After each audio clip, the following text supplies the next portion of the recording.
Araucaria angustifolia, sobrevivir al cambio climático.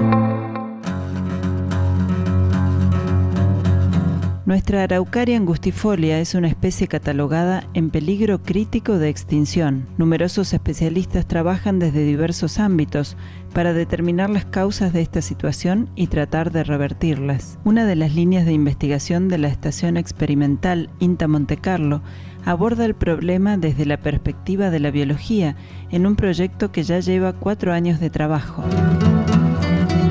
Nosotros estudiamos el polen que emite la Araucaria angustifolia, que porta la gameta masculina con toda la capacidad o la variabilidad genética para cruzarse y llegar a un cono femenino y que se produzca la fertilización. Lo que hemos instalado durante todo el periodo de polinización, que están muestreadores en la reserva forestal del campo anexo Manuel Belgrano, del INTA Monte Carlo, que tienen próximo a la zona de San Antonio. Instalamos diferentes muestreadores con distintos objetivos, todos tendientes a abarcar la problemática de la araucaria desde el punto de vista aerobiológico para dar respuestas y dar indicaciones sobre pautas de conservación, manejo y mantenimiento de la especie. La aerobiología es una ciencia que permite conocer la forma en que las plantas responden a los cambios climáticos. La aerobiología es el estudio básicamente de las partículas, de los granos de polen que están en el aire, en suspensión y que son transportados en el proceso de polinización para una fecundación y producción de semillas y frutos en las plantas. Pero además tiene la capacidad de ser un bioindicador que puede ser a lo largo del tiempo, si tenemos el registro de muchos años, un registro bioclimático, porque es un indicador de cómo las plantas responden a los cambios del clima y cómo son afectadas en su crecimiento y en su reproducción. La reducción de la superficie ocupada por los bosques nativos de Araucaria y la escasez en la producción de semillas son los factores que determinan su situación de riesgo crítico. La superficie original que ocupaba Araucaria angustifolia, estos bosques, se ha reducido un 2%. Además, en los últimos años, uno de los factores cruciales por los cuales se demanda un abordaje inmediato es que la producción o la cantidad de semillas que se han colectado o que se colectan son muy bajas. Cada año hay pocas semillas, que no es suficiente como para regenerar el bosque, no es suficiente y tiene una competencia, tampoco hay una germinación suficiente.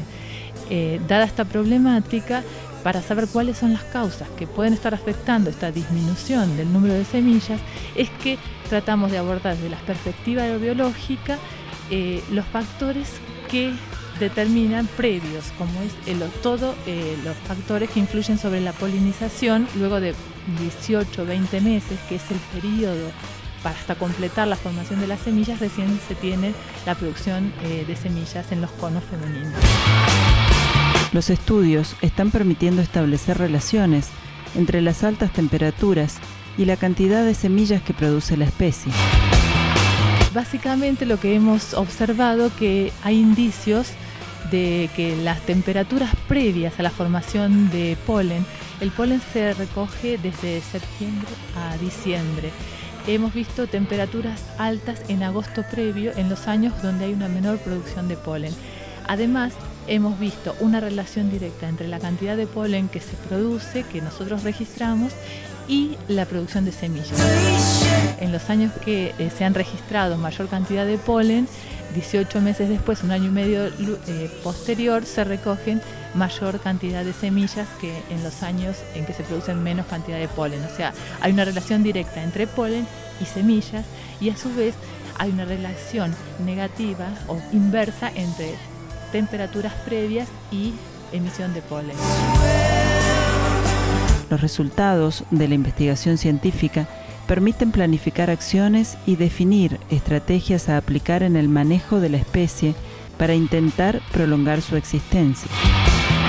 Por un lado, las estrategias o los fundamentos que para establecer ciertas pautas de manejo, de mantenimiento de las poblaciones, por un lado están relacionados con predecir la capacidad o la posibilidad, dado este hecho, de que hay una relación directa entre mayor cantidad de polen y semillas 2 años después, es que podamos establecer con una previsión de la cantidad de cosechas con 1 año y medio de anticipación.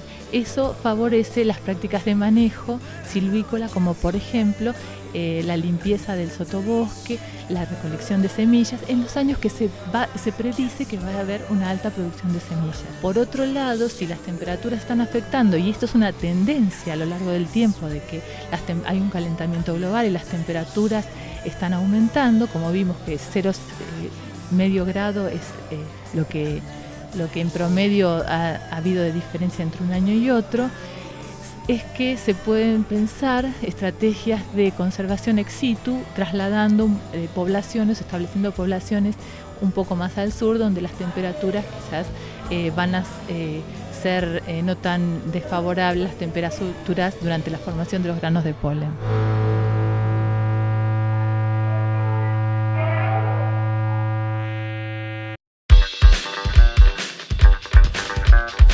Nociones. Existe la idea generalizada de que debajo de una plantación de pinos no crece nada. Con el objetivo de aportar a la construcción de conocimientos sobre estos temas, De Buena Madera consultó voces especializadas. Bueno, en primer lugar, eso se debe a una alta densidad. Cuando la plantación está en base a una alta densidad, hay un exceso de sombra donde impide a toda especie vegetal de no crecer ahí prácticamente, y se da fuertemente en lo que hace el Pinus taeda, fundamentalmente. Es el que clausura, en una palabra, la entrada de luz solar, ¿sí? Entonces es difícil que crezca algo. Para que crezca algo, por ejemplo una pastura, por ejemplo los sistemas silvopastoriles, tienen otras densidades de inicio. Es decir, una plantación pura de pino va de 1.200 a 1.666 plantas por hectárea. En este caso van de 400 a 500, no más de 600 plantas. Ya la densidad es totalmente distinta, porque nosotros lo que buscamos, tiene que haber una muy buena entrada de luz solar. Y esto requiere tratamientos silviculturales, es decir, por ejemplo, poda y raleo. Entonces esto ayuda a abrir las copas, es decir, el bosque. Entonces el pasto, y además vos tenés que incorporar una especie forrajera, aquel que se adapta o que tolera la sombra, porque ahí hay una especie, aunque vos le dé más del 50%, también ya tiene dificultad. Entonces lo que uno busca, en el INTA se han hecho todos estos ensayos, y donde determinamos de que hay algunas especies forrajeras que a partir del 45% ya o del 50% de entrada de luz solar tienen un excelente rendimiento de materia seca. Por ejemplo, el pasto jesuita gigante, la brachiaria. Por eso hay que ver primero a la especie. Después hay que dar un manejo silvícola, que es poda y raleo, fundamentalmente. Porque tenemos que arrancar o iniciar con una densidad X para tener después un margen suficiente para seleccionar. Porque no todos los árboles que usted planta, aunque son chiquitas, después van a ser buenos por la genética. Entonces tenemos que pensar que tenemos que eliminar seguramente un 60% por mala conformación o por mala genética. También está muy arraigada la idea de que la resina de las hojas de los pinos empobrecen los suelos e impiden el crecimiento de otras plantas. La hoja no afecta porque ella entra en un proceso de descomposición. A medida que van pasando los años, es más lenta que cualquier hoja ancha, diríamos una latifollada. Vos tenés un eucalipto al año, ya está totalmente descompuesto. Y vos tenés un pino, no. Te va a llevar mucho más tiempo hasta que se descomponga. Y entonces se va acumulando. Pero por eso hay que poner pastura, que también hay, no solamente porque soporta la sombra, sino pasturas altas para, a medida que van cayendo las hojas del pino, que se llama acícula, se vayan al fondo y que vayan acumulando la materia orgánica ahí en la mata del forraje.